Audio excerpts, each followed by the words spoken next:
So welcome back everyone. Let us start again. So we have seen I, N, NP, E, and prime number.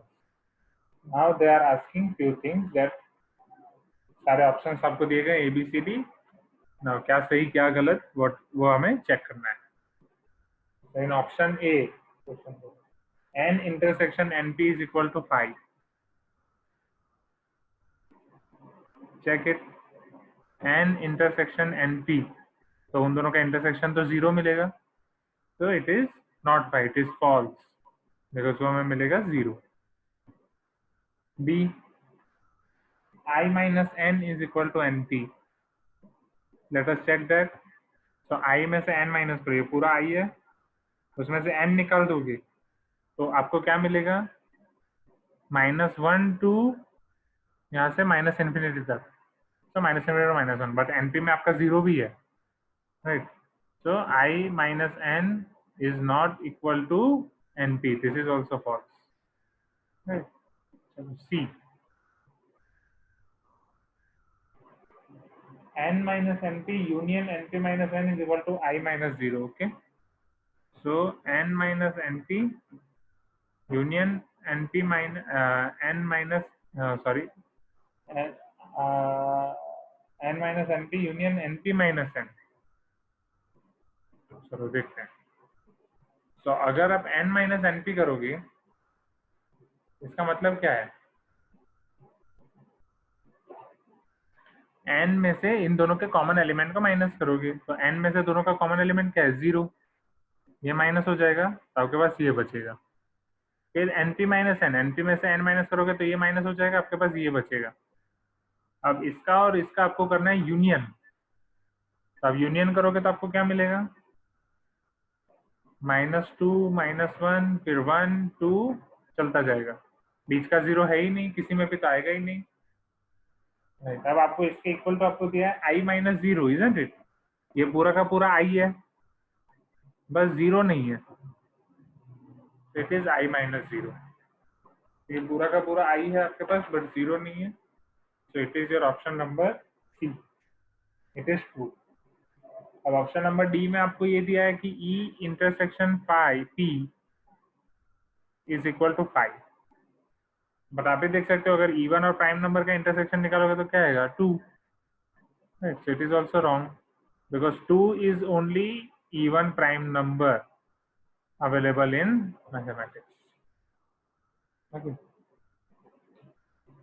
so is it clear? Shall we move to next question? Question 14 के बाद I think आपको doubt है question 19, और उससे पहले question 18 में एक little confusion. Okay students, please give me some response. Response के बिना पता नहीं चलेगा. Just let me know.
Question 18.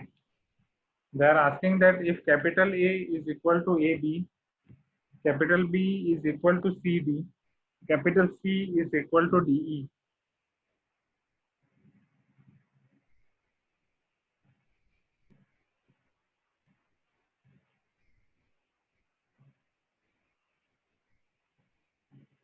Then the set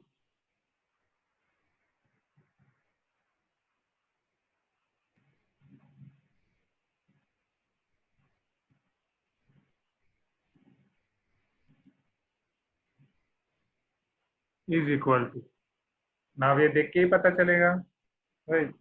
since ये हमें दिया गया तो ऑब्वियसली क्रॉस प्रोडक्ट वाला सेट है। ऑप्शन ए और ऑप्शन बी यहीं पे आपके निकल जाएंगे, और ऑप्शन सी और डी को देखो। तो ए का क्रॉस है, ए में आपका क्या है, ए और बी, यस। तो सभी जगह ए और बी जा रहे हैं, पहले ए और बी। अब ए जा रहा है 3 एलिमेंट के साथ, तो इसको देखोगे तो ये है आपका exactly A comma B cross कौन से 3 एलिमेंट हैं, C comma D comma E. So A C, A B A E, फिर B C B D B E, isn't it? So A B ये आपका हो जाएगा capital A, and C D E, right. ये तीनों element, C D all three elements, that is it is B union D. So A cross B union B union C, sorry, ये आपका C है, my mistake. Okay, तो option C आएगा।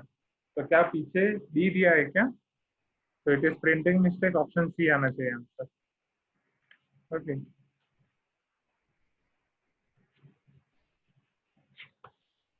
जाए इसके बाद आपको डाउट है question number 19।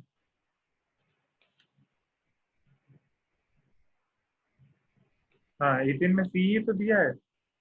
Okay, so let's see question number 19।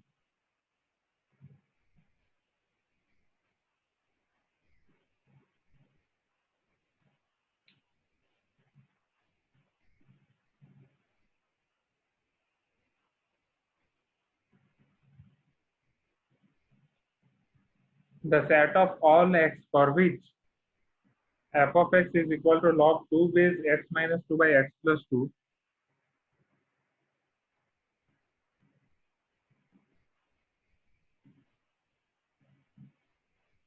and g of x is equal to 1 upon under root x square minus 9 are both not defined. The set of all x for which f and g are both not defined.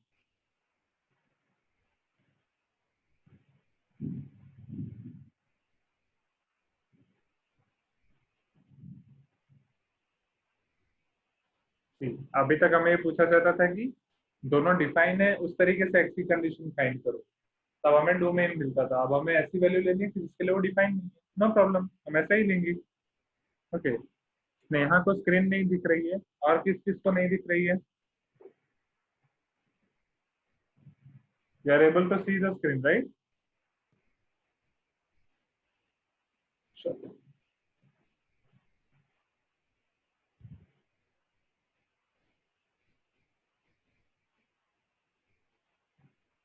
चलो, so F of X, Sneha do one thing, leave the meeting and join again. So F of X is equal to log 2 base x minus 2 by X plus 2। Okay, चलो अब आपका f कब define होगा? ये base है, सो x minus 2 by X plus 2 आपका positive होना चाहिए और 1 नहीं होना चाहिए।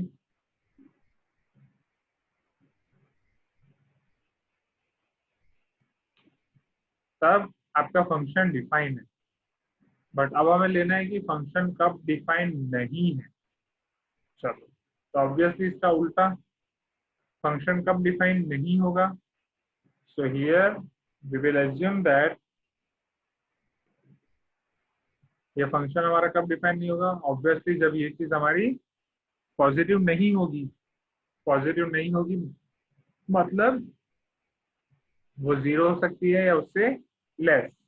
Okay, so it should be less than और इक्वल टू जीरो।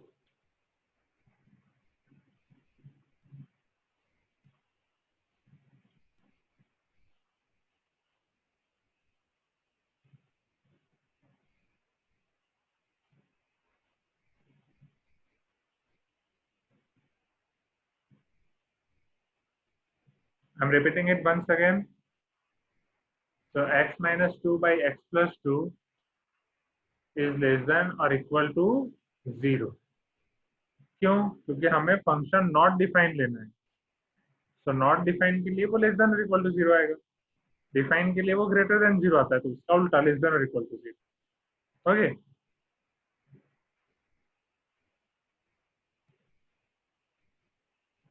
और ऑब्वियसली हम लेस देन इक्वल टू 0 ले रहे हैं तो 1 वाली कंडीशन आएगी ही नहीं. ओके, चल. Screen is blurred, so let me use black marker.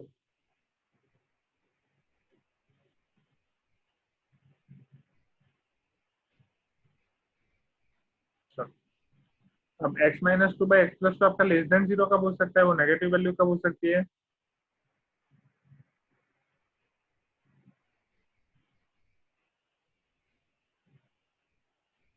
जब कोई एक पॉजिटिव होगा और दूसरा नेगेटिव होगा. और वॉइस इज ऑल्सो ब्रेकिंग.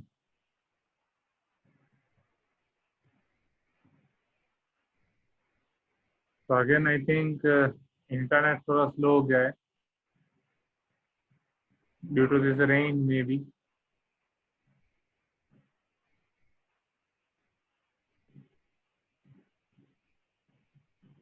और Sneha voice is clear.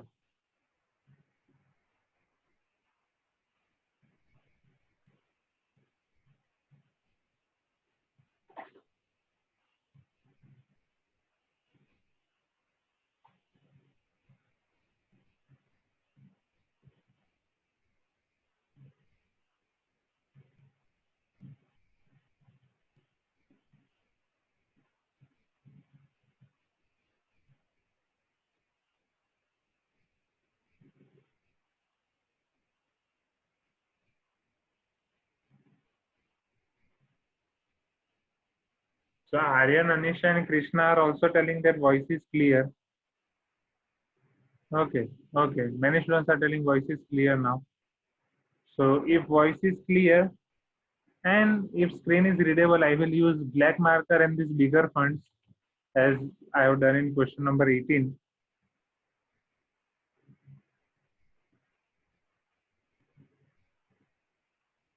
So let us proceed from here. So x minus 2 by x plus 2 is less than or equal to 0 when it can be possible. Obviously, when one will be positive and other will be negative. That means x minus 2 is greater than 0 and x plus 2 is less than 0.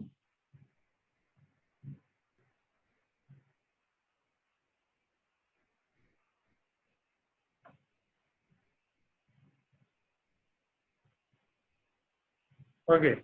Now also since here मुझे ऐसी condition लेनी है यहाँ पे कि जैसे ही defined ना हो. ओके, तो एक तो मैं न्यूमिनेटर को तो 0 ले ही सकता हूँ. The twist over here is यहाँ पे मैं डिनोमिनेटर को भी 0 ले लूंगा. तो ये मुझे ऐसी कंडीशन लेनी है कि डिफाइन ही ना हो. ओके, तो अगर मैं दोनों जगह इक्वल टू ले रहा हूँ, मेरा डिनोमिनेटर भी 0 होगा तो फायदा क्या, ये डिफाइन होगा ही नहीं. बिकॉज यहाँ पे my main name is it should not define.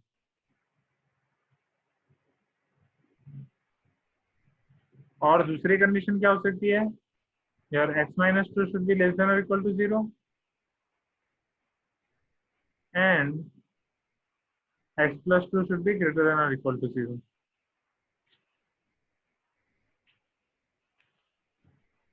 Is it breaking again? Krishna and Srihari are telling that it is breaking. चल, तो यहाँ से आपको कंडीशन क्या मिलेगी, यहाँ से आपको मिलेगा x ग्रेटर देन और इक्वल टू 2 एंड यहाँ से आपको कंडीशन मिलेगा x लेस देन और equal to -2. So if we'll see both of them together, because this is my number line, this is 2 and this is -2. So x greater than or equal to 2 is this part. X less than or equal to -2 is this part. क्या इन दोनों का कोई भी point of intersection possible है? Tell me, is it possible? No. इन दोनों का point of intersection possible नहीं होगा. अब यहाँ पे देख, तो इधर मुझे मिलेगा x लेस देन और equal to 2 and x greater than और इक्वल टू -2. दोनों को कंबाइन करते हैं. It is telling that it should be less than or equal to 2. It is telling that it should be greater than or equal to -2. दोनों को combine करोगे तो common portion क्या आएगा, ये आएगा -2 से 2. So your x belongs to -2 to 2, both are close interval. अब यहाँ पे बीच में क्या कंडीशन है, और मीन्स क्या आएगा, union. It is not possible means it is pi. Pi union anything. Final answer is this only, x belongs to -2 to 2. So this is for f. So for f, yeah, for domain of f will be your -2 to 2.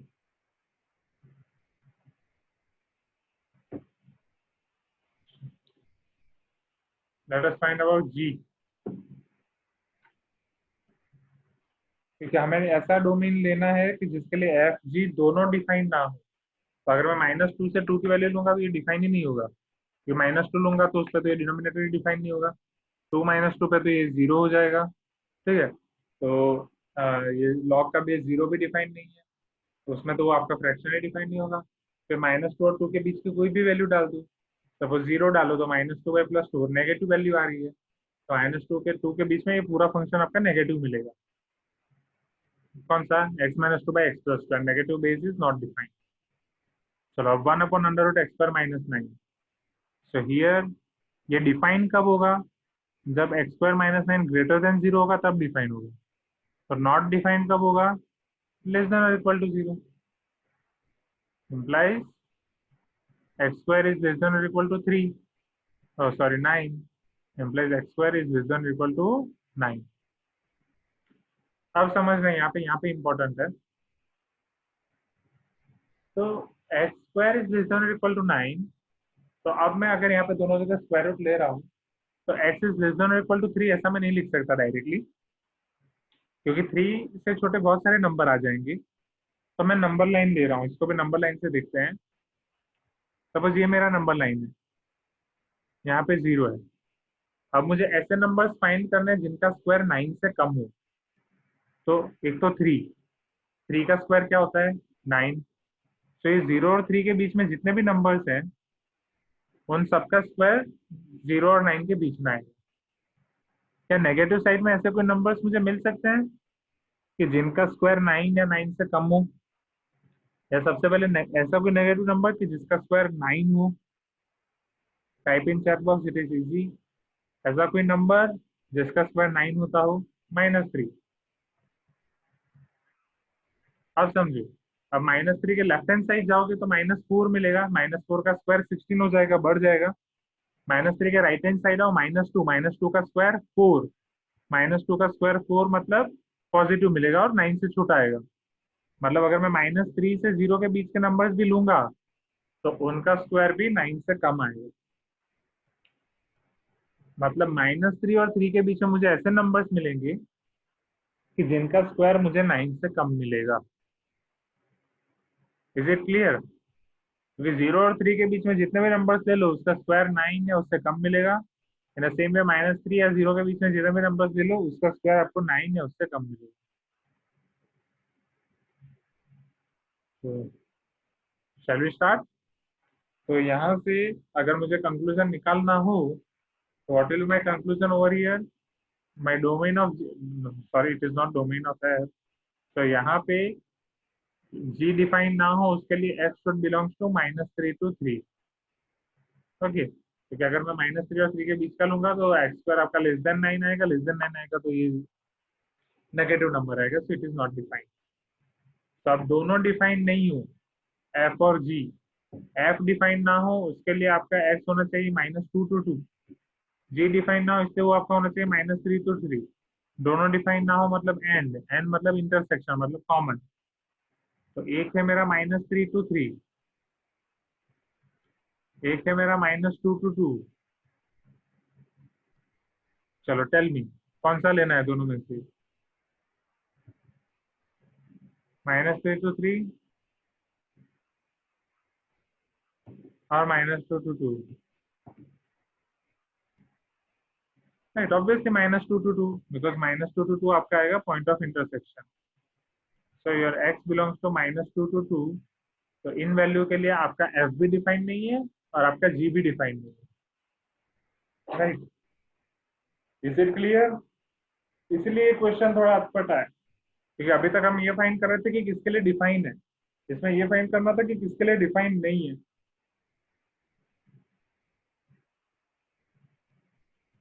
Okay, I'm giving you overview of this question once again.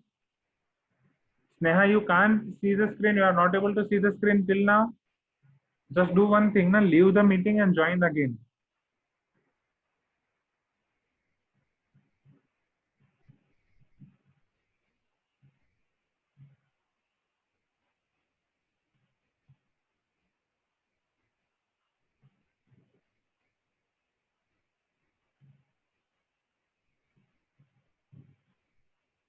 You joined 7 times. अब पता नहीं Sneha, I don't know what is the technical issue going on.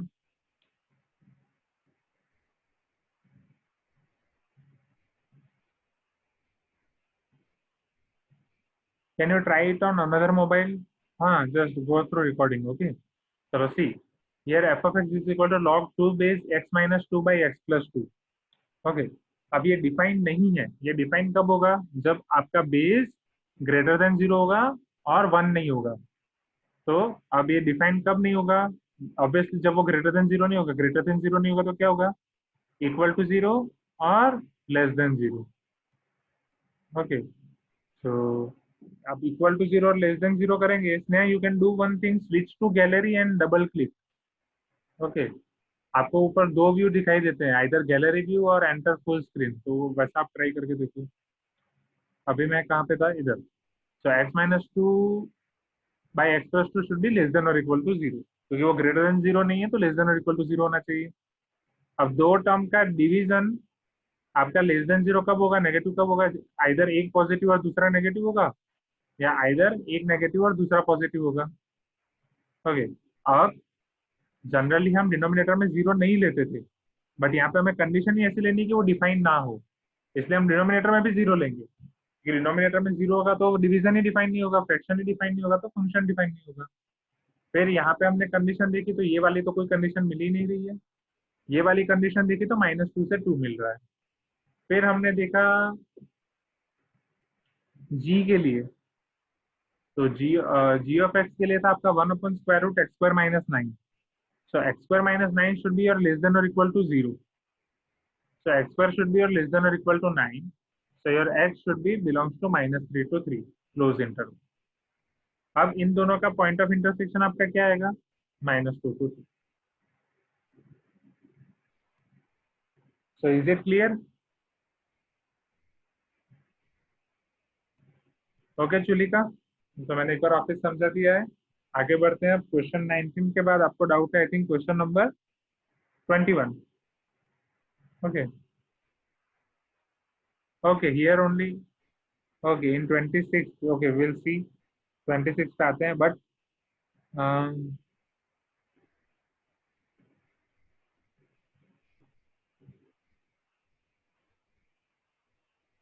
ठीक है, चल। हाँ हाँ जाते हैं, पहले 21 में डाउट है, सीरीज में जाएंगे। तो 21, 21 के बाद 23 है।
So in 21, it is given that a is equal to 2x where x is your natural number,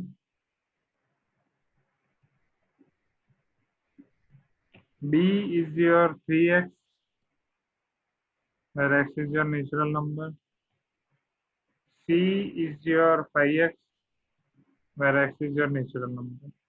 Then a intersection b intersection c. Okay आप समझो, A intersection B intersection C. Okay ये वही है, इसको इधर आप ये भी लिख सकते हो, A intersection B intersection C, या आप इसको ये भी लिख सकते हो, A intersection B intersection C. Okay, all are correct. So अब श्रीहरि को स्क्रीन नहीं दिख रही है, क्यों? मैंने ऐसे स्पॉटलाइट तो रखा है, I don't know. Okay no problem, only 15 minutes are left Shrihari. Okay, just you can do one thing, gallery पे जाओ, गैलरी व्यू को डबल क्लिक करके देखो वहां से दिख रहा है कि नहीं। ओके, फिर वहां से आप स्पीकर व्यू या समथिंग ऐसा कोई व्यू ट्राई करके देखो। ओके, नहीं दिखे तो just let me know, and एक बार मीटिंग लीव करके ज्वाइन करके देखो और finally use recording. Okay, so A intersection B intersection C का मतलब क्या हुआ?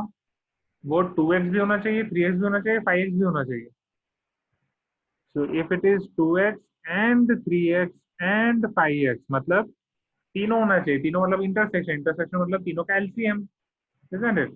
So what will be our LCM of 2, 3 and 5? Tell me, 30, isn't it? So your A intersection B intersection C should be 30x, such that x belongs to n, isn't it? So 30, 60, 90 ऐसे answer आएंगे। Okay, that is your option C. Question 21 के बाद आपको doubt है? Question number 23, then 26, 27. So question number 23, question number 21 clear हुआ ना सबको? Just tell me one thing, isn't it? चलो अब क्वेश्चन नंबर 23 देखते हैं। For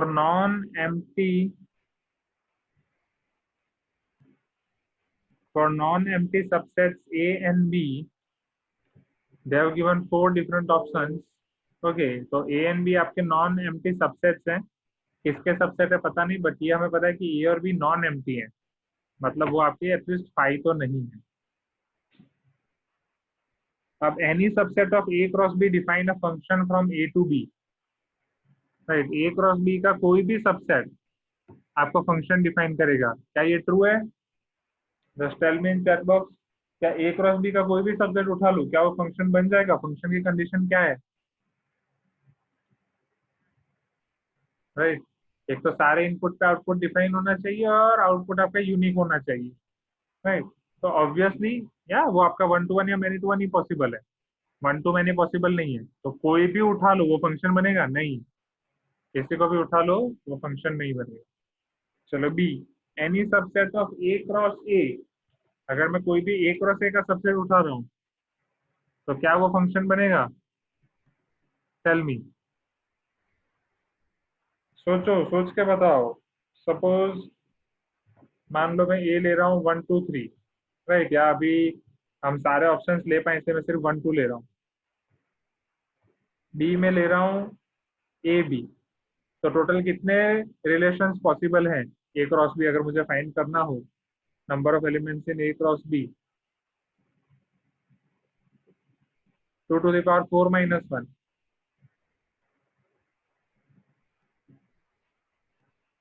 15। तो क्या ये जितने 15 रिलेशंस मिलेंगे, क्या ये सारे के सारे 15 रिलेशंस आपके फंक्शन होंगे? सोचो, इसमें एक रिलेशन आपका ऐसा भी तो हो सकता है, one with connected with A and one with connected with B, right? जहाँ पे टू मान लो आपका सिर्फ ए के साथ कनेक्टेड है, या टू भी फिर दोनों के साथ कनेक्टेड है। तो this is your 1 to many relation, right? अब ये ए टू बी हो गया। अब मान लो ए का ए के साथ ही ले रहा हूँ, यहाँ पे भी वन ही है और यहाँ पे भी टू ही है, तो भी सेम कंडीशन आएगी। तो ये तो 1 to many रिलेशन मिलेगा, तो क्या ये फंक्शन होगा? नहीं, मतलब ए क्रॉस ए के लिए भी मैं कोई भी रैंडमली उठा लूँ तो फंक्शन नहीं बनेगा। ये चीज क्लियर होनी चाहिए। Is it clear?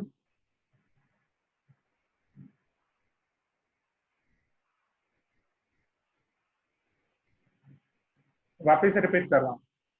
A cross ए के लिए भी आपको जितने नंबर ऑफ फंक्शंस मिलेंगे उसमें वन टू मैनी भी हो सकता है, मतलब जितने नंबर ऑफ रिलेशन मिलेंगे, तो उसमें भी आप रैंडमली कोई पिक करोगे तो वो फंक्शन नहीं होगा।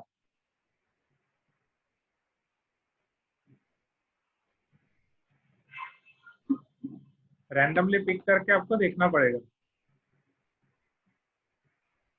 Right. Jitendra is telling can you release sir, release मतलब क्या हुआ?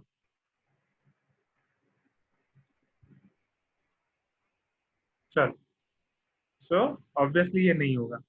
चलो फिर ऑप्शन, सॉरी ये ऑप्शन आपका सी है। ओ कैन यू रिपीट? ओके वापस रिपीट कर रहा हूँ। तो रिलेशन और फंक्शन के बीच में एक ये होता है कि आपके जो रिलेशन है वो होंगे one to one, many to one and one to many. आपके जो फंक्शन होंगे वो होंगे वन टू वन और सिर्फ मैनी टू वन। फंक्शन आपका वन टू मैनी नहीं हो सकता। अब ए क्रॉस बी से कोई भी एक उठा लो, रैंडमली वो फंक्शन नहीं बनेगा क्योंकि उसमें सारे होंगे, वन टू मैनी भी होंगे। In same way A cross ए उठा लो, तो ए क्रॉस ए में भी ऐसा ऑप्शन हो सकता है ना कि वन आपका वन पे भी दे रहा है और टू के साथ भी कनेक्टेड है, और टू आपका वन के साथ सिर्फ कनेक्टेड है। तो ये जितनी 15 पॉसिबिलिटीज है उसमें से एक पॉसिबिलिटी है, जो पॉसिबिलिटी आपकी वन टू मैनी है। और अगर ये वन टू मैनी है तो ऑब्वियसली वो फंक्शन नहीं है। Is it clear? चलो ऑप्शन बी में आपको बोला गया है कि any subset of A cross B defines a relation. हाँ, अब ए क्रॉस बी का कोई भी सबसेट उठा लो तो वो तो रिलेशन की डेफिनेशन ही है ना। राइट। रिलेशन की डेफिनेशन क्या है? Relation is improper subset of A cross B, isn't it? So any subset can define relation. Relation is one to one, one many to one to many, तीनों कोई भी possible है। So our answer will be B. Is it clear? Okay. चलो 23 के बाद अब आपको doubt था 26। अब 26 एग्जैक्टली जो आपको दिया गया है उसमें आपको पूछा है रिफ्लेक्सिव, सिमेट्रिक, इक्विवेलेंस। ओके, वो एग्जैक्टली क्लास 12 का कंसेप्ट है। ओके, मतलब जो रिलेशन आपका रिफ्लेक्सिव कब होगा, सिमेट्रिक कब होगा, ट्रांजिटिव कब होगा, ठीक है, वो हम देखेंगे क्लास 12 में। Is it clear? क्योंकि अभी आपने जितने भी एग्जाम्पल किए उसमें ऐसा कुछ था नहीं ना। हाँ बोलो आर्यन। Hello sir. हाँ यस बोलो आर्यन, बोलो बोलो। सर ये कॉन्सेप्ट मैंने पढ़ लिया था। ओके। तो इसमें रिफ्लेक्सिव और सिमेट्री तो ये होगा, हाँ। बट ट्रांजिटिव नहीं हो रहा है। So okay, according to the option C and D होना चाहिए ना सर, एक बार प्लीज चेक कीजिए। सी एंड डी दोनों होना चाहिए। Okay, and what is the answer given? C. Okay, so mod a minus b is less than 1, let me see. So here mod a minus b can be equal to 0 only because it is greater than or equal to 0. So mod a minus b equal to 0, that means a minus b equal to 0, that means a is equal to b. Okay,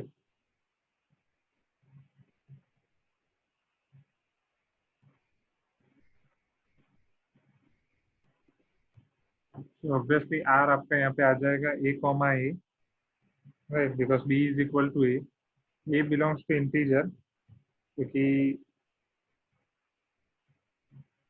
हाँ because आपको दिया ही है कि S be the set of integers. Okay. So R is not reflexive, वो wrong है, R reflexive है। R is symmetric, R is not equivalence relation. C and D दोनों आएगा, इवन डी भी आ सकता है। ओके, क्योंकि सिमेट्रिक के लिए भी आपका ये होना चाहिए, ये दोनों अलग होने चाहिए। तो A is equal, if we are having relation A R B, then B R A, okay, और B R A implies A R B.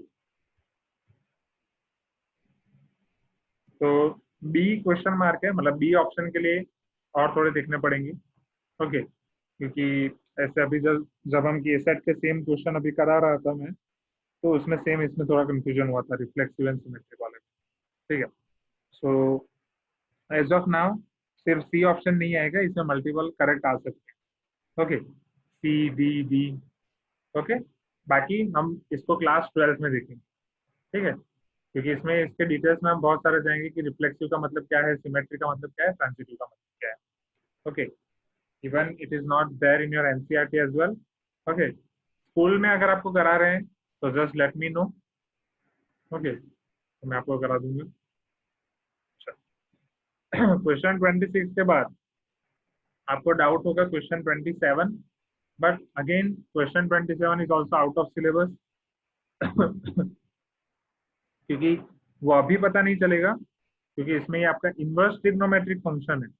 तो इनवर्स ट्रिग्नोमेट्रिक फंक्शन जब हम पढ़ेंगे, right, it is sine inverse, हम लोग sir ये sine inverse क्या है, राइट, तो अभी इसको भी स्किप करो, क्योंकि ये हम इनवर्स ट्रिग्नोमेट्रिक फंक्शन एक चैप्टर पढ़ेंगे क्लास 12 में, उसके बाद ही और बहुत आसान हो जाएगा, और इससे भी बड़े बड़े क्वेश्चन वहाँ पे सॉल्व करेंगे, ओके। सो 27 के बाद आपको डाउट है डायरेक्ट क्वेश्चन नंबर 29।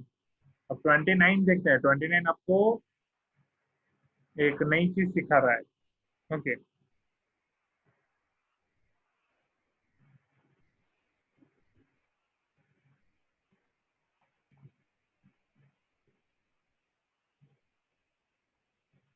हाँ, ये Aryan, that will be the answer, okay. But 29 देखने से पहले it is already 3:12 and we are having only 3 minutes, so और 29 शायद 3 मिनट्स में खत्म नहीं होगा, क्योंकि उसमें एक नया कंसेप्ट है, वो मुझे आपको पढ़ाना है अच्छे से। So let us discuss about Google classroom first, okay. तो अब मैं गूगल क्लासरूम में कैसे चेंज कर रहा हूँ स्टूडेंट्स, वो समझना। सो अब गूगल क्लासरूम पे we will make assignments on daily basis, हाँ, that I will explain you, Abhiram. Exactly in question 29, if this f of x into f of 1 by x is equal to f of x plus f of 1 by x, it is given, and it is true for only two types of functions. Either it will be x to the power n plus 1, either it will be to the power minus x to the n plus 1. फिर यहाँ से आप आगे बढ़ सकते हो, okay. अब वो चीजें डिटेल में मैं आपको नेक्स्ट क्लास में समझाऊंगा, अभी आपके लिए हिंट, ओके।